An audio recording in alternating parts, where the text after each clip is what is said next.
Dios los bendiga. Bueno, gracias. Vamos a orar primero. Señor y amado Padre Dios, gracias por todo lo que nos brindas, nos das, por lo que estableces y das en nuestras vidas, a la iglesia y a cada uno de nosotros en particular. Te ruego que me concedas el entendimiento y las palabras justas para poder hablar a la iglesia, a mis hermanos, y que juntos podamos crecer en el camino. Y en el precioso nombre de tu Hijo Jesús. Amén. El domingo pasado había compartido algo de la fe viva. Si dice la fe viva es porque hay una fe que está muerta. Y hay dos clases de fe, la fe viva y la fe muerta. Y hoy vamos a ver también esa parte, pero la fe viva que Dios prueba. Dios prueba la fe de cada uno de nosotros. Pero esa fe está viva.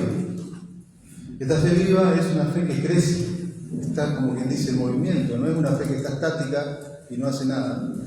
La fe actúa. Esta fe produce fruto y cambio en la vida, hasta tal punto que da la vida por los demás.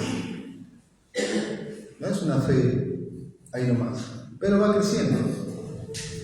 Como lo explicó Pablo el domingo pasado, a la fe, virtud, a la virtud, dominio propio, afectos fraternales, paciencia, y termina con amor. La fe tiene que ser probada por Dios y crecer. Si no crece, si no es probada, es una fe muerta. En Génesis 22 dice: aconteció después de estas cosas que Dios probó a Abraham. Le dijo: sube al monte Moriah y ofrece a tu hijo Isaac allí en el holocausto. Una fe probada al máximo. Y no pudo decir a Abraham: no doy a mi hijo, no quiero ir. Él fue. En Salmo 7:9 dice: Dios justo que prueba la mente y el corazón. Cuando dice la mente, los pensamientos, el corazón, lo que hay adentro de uno. El hombre bueno del buen tesoro su corazón habla lo bueno, pero el hombre malo del mal tesoro su corazón habla lo malo. Eso prueba de eso, el vocabulario, la actitud. Salmo 11 dice: Jehová prueba al justo, pero al malo y al que ama la violencia, su alma los aborrece. Dios prueba al justo, a sus hijos. Primera Tesalonicenses 2:4 dice: según fuimos aprobados por Dios para que se nos confiase el Evangelio, así hablamos, no como para agradar a los hombres, sino a Dios que prueba nuestros corazones. Primera de Pedro 1:6 y 7: aunque ahora, por un poco de tiempo, si es necesario, tengáis que ser afligidos en diversas pruebas, para que sometida a prueba vuestra fe, mucho más preciosa que el oro, el cual, aunque perecedero, se prueba con fuego, y sea hallada en alabanza, gloria y honra. La fe se prueba, y Dios prueba la fe. Y tiene que ser hallada en alabanza y honra, en un cambio. Si uno no cambia, no produce fruto, es una fe muerta. Si no hay una conducta y un cambio de cristiano, de hijo de Dios, esa fe está y no va a ser probada. Y vamos a ver el ejemplo de un personaje del Antiguo Testamento, que era un hombre, uno de los hijos de Jacob, Judá. Judá era una persona, vamos a decir, casi parecida a la condición del ser humano hoy en día. Todo un pecador. Y va a llegar un momento que Dios va a probar la fe de él al máximo. Este hombre, Judá, junto con sus hermanos, aborrecían a José su hermano. No podían hablarle pacíficamente. Le tenían envidia. No dice el nombre de Judá, pero más adelante lo vamos viendo. Y viendo sus hermanos en Génesis 37:4, que su padre Jacob amaba más a José que a todos sus hermanos, le aborrecían y no podían hablarle pacíficamente, y sus hermanos le tenían miedo. Entre ellos estaba fuerte. Jacob, el padre de ellos, un día manda a José diciéndole: ve a ver cómo están tus hermanos y tráeme noticias de ellos y del pastoreo de las ovejas. Y José sale a ver a sus hermanos y los ve de lejos, y sus hermanos también lo ven de lejos, y cuando sus hermanos lo ven de lejos dice: allí viene el soñador, agarrémosle y matémosle. La idea de ellos era a tal punto de matar a su propio hermano. Y cuando llegó José a ellos, lo metieron en una cisterna, le sacaron la túnica que le había regalado su padre de colores, y mientras José gritaba y lloraba gritos que no lo maten, ellos comían tranquilamente. Y sin ningún inconveniente y sin ningún problema. La idea era matar. Empezaron aborreciendo, no podían hablar pacíficamente, y le tenían envidia, y ahora llegaron al punto de querer matarlo. En el versículo 26 dice: entonces Judá, aquí aparece Judá, dijo a sus hermanos: ¿qué provecho hay que matemos a nuestro hermano y encubramos su muerte? Vendámoslos a los ismaelitas y no sea nuestra mano sobre él. Y le vendieron por 20 piezas de plata a Egipto. Entonces tomaron ellos, todos los hermanos, Judá, el que había ideado todo esto, la túnica de José, degollaron un cabrito, mancharon la túnica y se la trajeron a su padre, y le dice: ¿reconoces? Esta túnica es de tu hijo. No dicen si es de nuestro hermano, es de tu hijo. Cuando lo ve Jacob y lo reconoció, dijo: alguna bestia lo devoró. Y Jacob hizo luto por su hijo muchos días, y se levantaron todos sus hijos, sus hijas, para consolarlo. Todos sus hijos. Una falsedad tremenda. Y no quiso recibir consuelo, y dijo: descenderé enlutado a mi hijo hasta el Seol, o sea, hasta el sepulcro. Y lo lloró su padre Jacob. Y ahora vamos viendo cómo va desencadenando la historia de Judá. Judá en aquel tiempo se apartó de sus hermanos y se fue a vivir con un adulamita que se llamaba Ida, y vio allí Judá la hija de un hombre cananeo, el cual se llamaba Suba, y la tomó y se llegó a ella, y concibió ella 3 hijos. ¿Se acuerdan? Onán y Sela. Judá, este hombre, se apartó, vamos a decir, de la familia de la fe. No quiso saber nada. Hoy, no quiso ver, no quiso escuchar, no quiso estar con su familia, no quiso consolar a su padre. Corazón totalmente de piedra. Este hombre decidió, Judá, formar su familia a su manera, a su gusto, a sus leyes. Porque él le va a empezar a establecer leyes conforme a lo que él cree, lejos de la verdadera familia de la fe.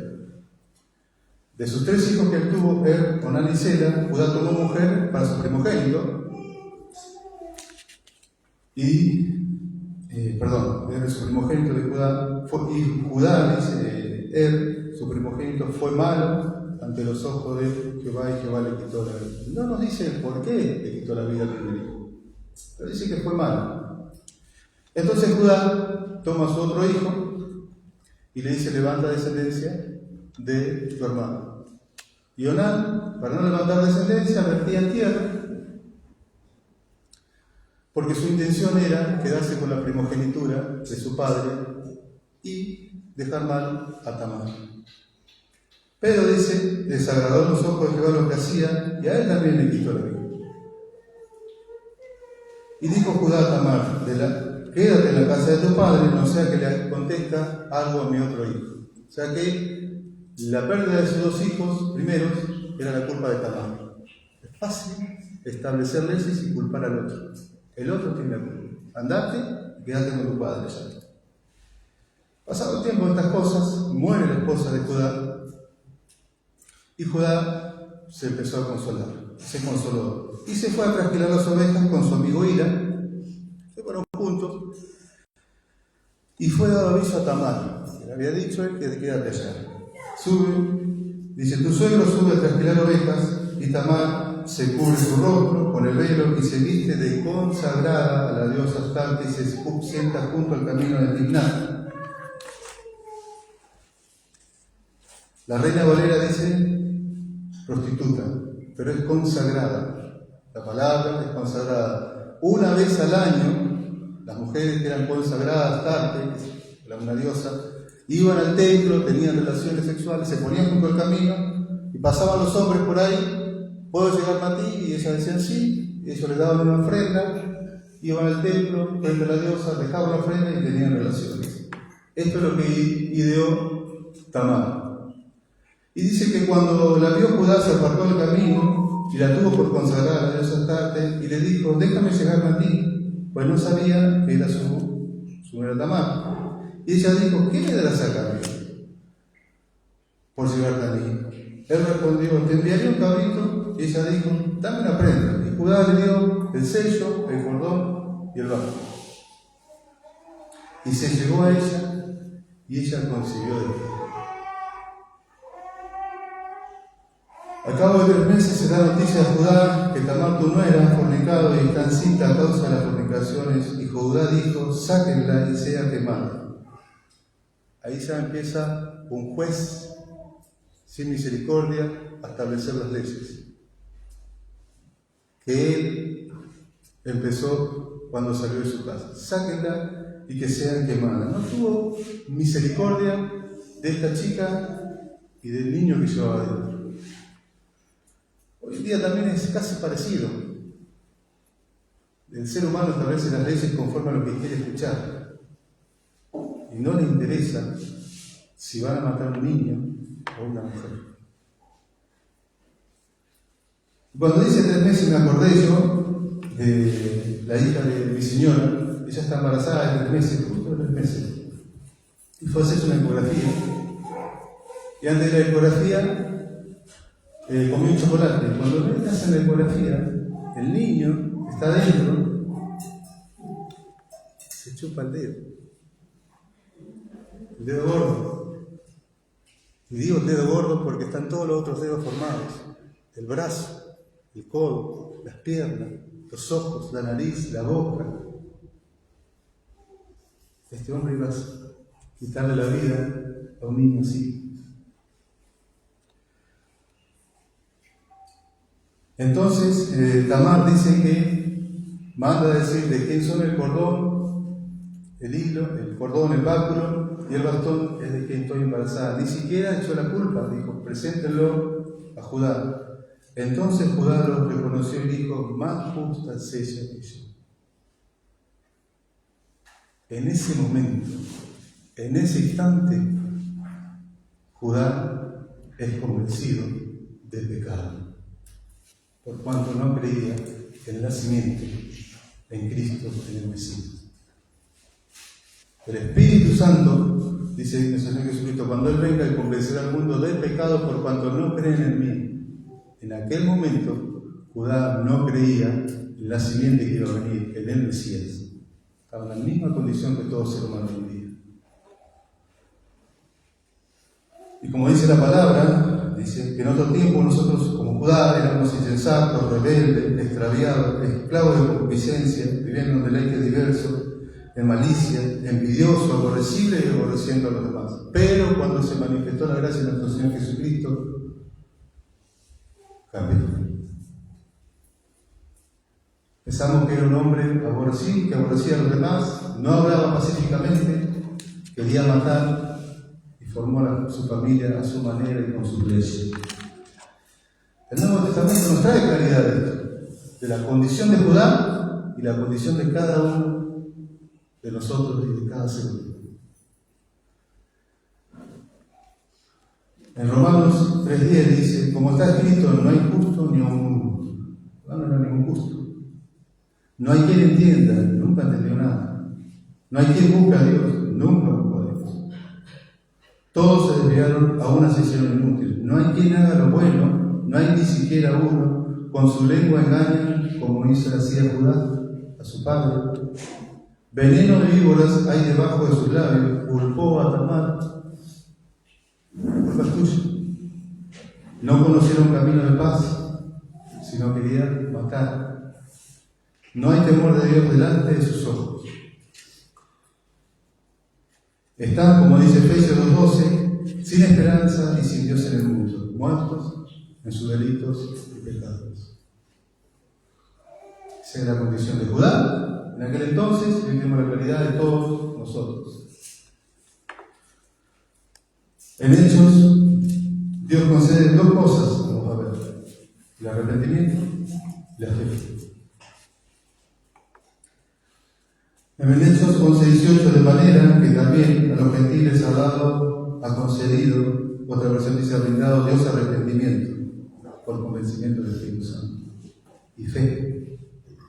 Porque sin fe es imposible ver a Dios, porque el que se acerca es necesario que crea que le hay y que es ganador de eso.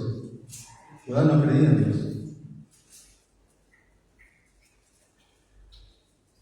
Efesios 2:8 dice: por gracia sois salvos por medio de la fe, y esto no es de ustedes, no es de nosotros, pues es don de Dios. La fe es un don de Dios, es algo que Dios concede y da. Ahora bien, esta fe dada por Dios tiene que crecer, tiene que ser probada. En algún momento Dios va a probar.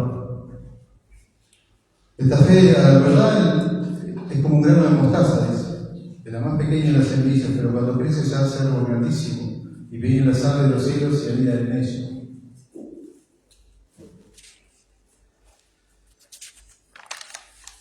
Ahora volvamos a la vida de Judá.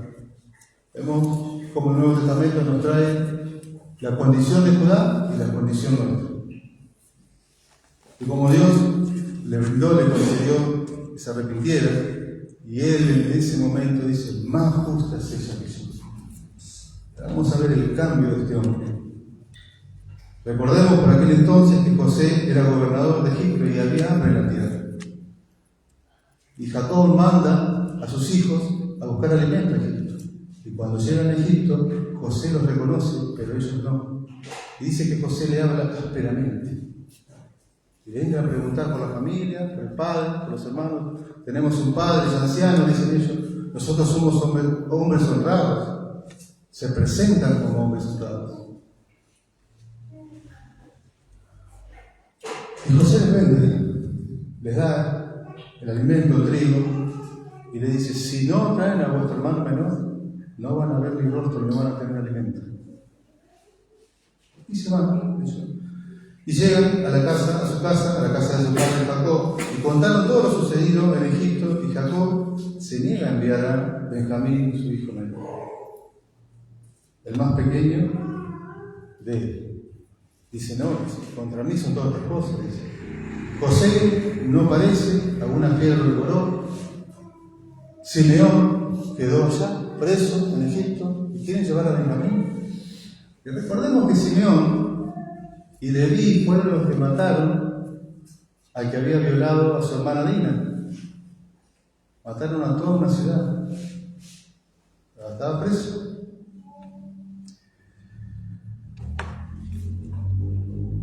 Aconteció, dice, que cuando acabaron de comer el trigo que trajeron de Egipto, les dijo su padre Jacob: vuelvan a Egipto y traigan alimento.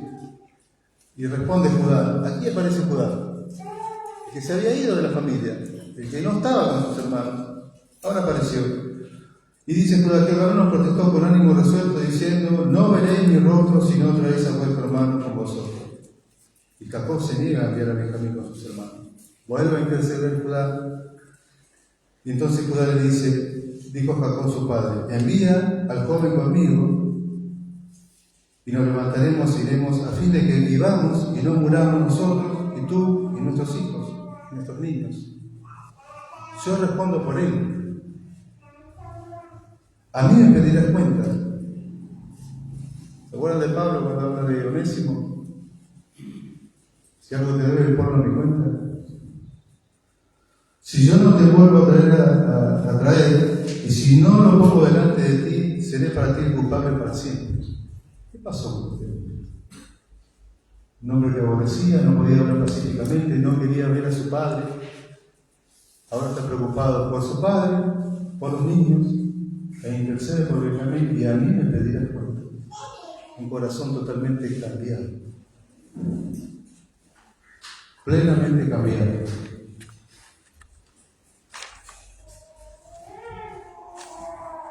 Ahora Judá se hace responsable de la vida de su hermano cuando en un momento determinado él decidió vender a su hermano José. La cuestión es que llegan a Egipto, delante de José, presentan a Benjamín y José los invita a comer a su casa. Y así lo ponen desde el mayor hasta el menor, y a Benjamín le dan 5 porciones más grandes que a ellos. Ellos no se dieron cuenta para nada, porque José los pone desde el mayor al menor. ¿Cómo sabe esto? Bueno, les da de comer, se ponen contentos, beben, están contentos. Ellos no reconocieron tampoco a su hermano. Y ahí empieza la cuestión de la fe probada, y vamos a ir viendo una vez un poquito más. En Génesis 44, del 1 al 17,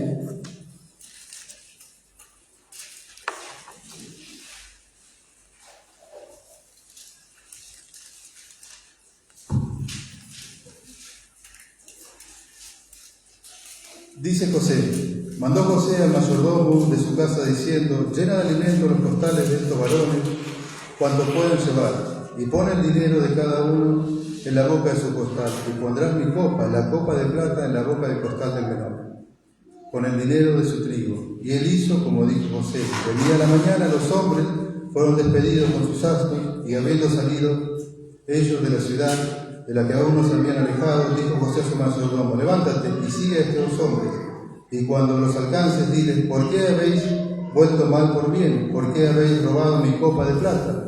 ¿No es esta la que bebe mi señor y por la que suele adivinar? Habéis hecho mal en lo que hiciste.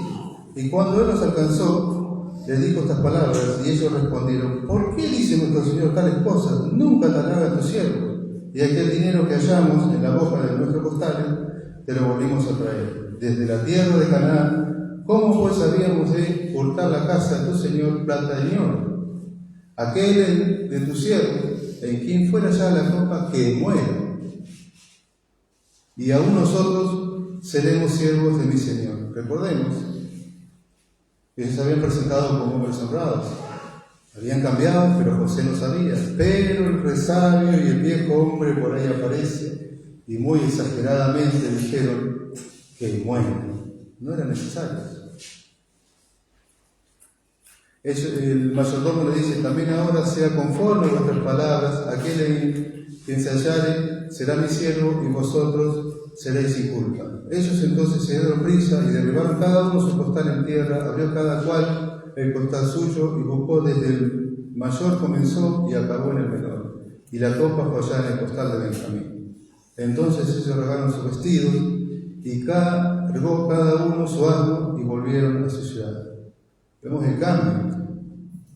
Anteriormente habían dejado a José, después dejaron a Simeón, pero ahora no lo dejan a Benjamín, vuelven todos juntos.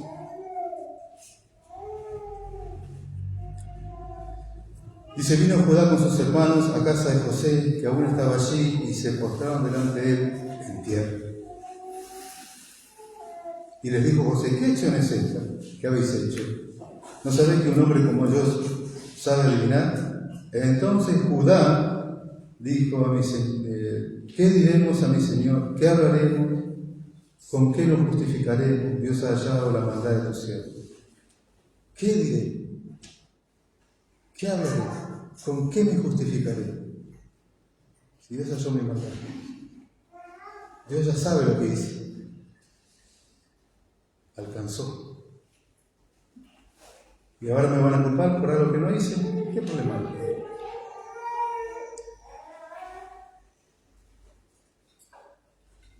Y aquí nosotros somos siervos de mi Señor, nosotros y también aquel, su Señor, en cuyo poder fue hallada la copa. José respondió: nunca yo tal haga. El varón en cuyo poder fue hallada la copa, él será mi siervo, y vosotros id en paz a vuestro padre. Recordemos que acá José le dice: que de Benjamín y ustedes vayan. Recordemos aquí qué es lo que había dicho Judá a su padre. Yo respondo por él, a mí me pedirás cuentas, seré el culpable, para ti por siempre. Aquí la fe es probada al máximo, a ver si es cierto, a ver si cumplís, a ver si da fruto lo que estás diciendo, a ver si esa fe empieza a crecer. ¿Vas a responder? ¿Vas a estar a la altura? Y ahí intercede Judá con una intercesión, una de las mejores intercesiones que tenemos en la palabra de Dios. Y continúa, versículo 18. Y dice, entonces Judá se acercó a él y dijo, ay, Señor mío, te ruego que me permitas que hable tu siervo una palabra en oídos de mi Señor, y no se encienda tu enojo contra tu siervo, pues tú eres como Faraón. Pidió hablar a oídos de este hombre, alguien que no podía hablar pacíficamente.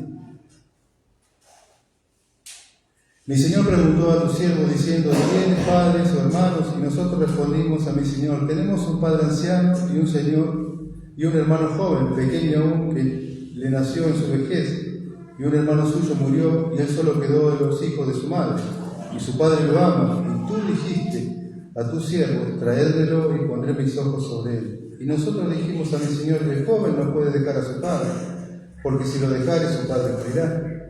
Y dijiste a tus siervos, si vuestro hermano menor no desciende con ustedes, no veréis más mi rostro. Aconteció, pues que cuando llegamos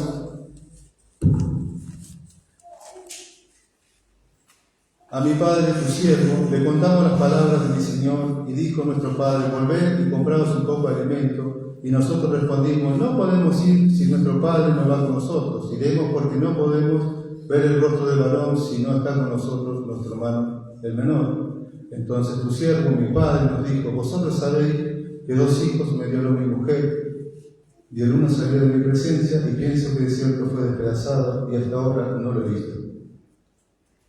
29. Y si tomáis también a este delante de mí, le acontece algún desastre, haré descender mis canas con dolor hacia la tumba.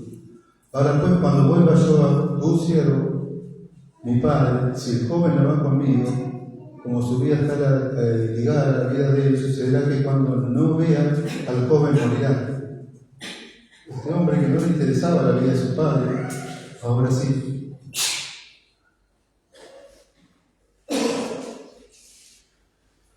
Como tu siervo salió por fiador del joven por mi padre, diciendo, si no te lo vuelvo a traer, entonces yo seré culpable ante mi padre para siempre. Te ruego, por tanto, que quede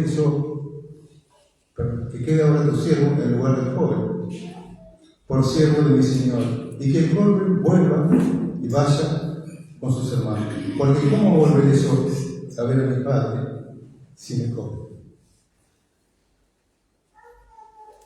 34. No podré por no ver el mal que sobrevendrá a mi padre.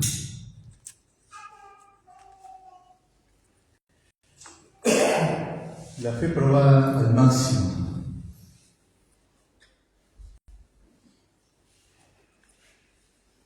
Te ruego, dice, que quede ahora tu siervo en lugar del joven. Intercede por su hermano, se hace siervo en lugar del otro. Habla pacíficamente. Se preocupa por la salud de su padre. Da la vida por su hermano. Nadie tiene más un amor que uno ponga la vida por sus amigos. Y vosotros, esposos, amad a vuestra esposa como Cristo amó a la iglesia y se entregó.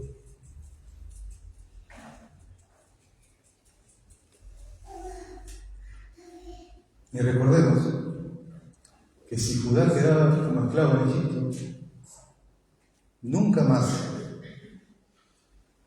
volvería a ver a su hijo, su nieto, sus hermanos, su padre. Iba a morir como esclavo. Toda una vida de esclavo. La fe se prueba. producir fruto. Y tenemos que crecer. Esta es una fe viva, una fe creciente, que produce fruto, estima a los demás como superiores, intercede por los demás y da su vida por los humanos. Santiago 2:16, así también la fe, si no tiene obras, o sea, si no tiene conducta de cristiano, no tiene fruto, está muerta en sí misma. Tú tienes fe, yo tengo conducta, como hijo de Dios. Relata Santiago. Y yo tengo conducta, o sea, fruto. Muéstrame tu fe sin tu conducta. Mas quiere saber, hombre vano, que la fe sin frutos está muerta. ¿No fue justificado Abraham por los frutos, o sea, por las obras? Nuestro padre, cuando ofreció a su hijo Isaac sobre el altar, ¿no ve que la fe actuó, está en movimiento, juntamente con sus obras, o sea, su fruto? Y que la fe se perfeccionó, y acá cuando dice perfeccionó, alcanzó madurez, fue probada.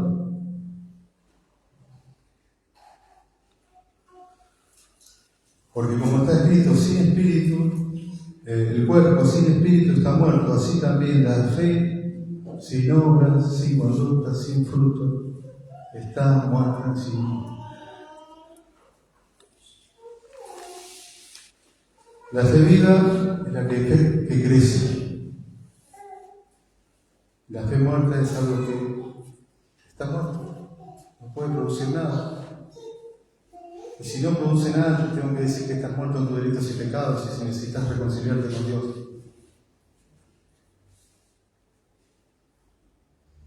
Y si la fe está viva, la fe se te va a probar en un determinado momento para que participe en la santidad de Dios. Romano dice, y nos gloriamos en las tribulaciones sabiendo que la tribulación, o sea la prueba, produce paciencia, o sea que produce perseverancia y firmeza. Y la paciencia, o sea, la prueba, y la prueba de esperanza, o sea que un carácter aprobado. La fe va a ser probada en nuestras vidas siempre, para que crezcamos, individualmente o como iglesia. La fe va a producir un carácter aprobado hasta que alcancemos la madurez. Eso quería preguntar.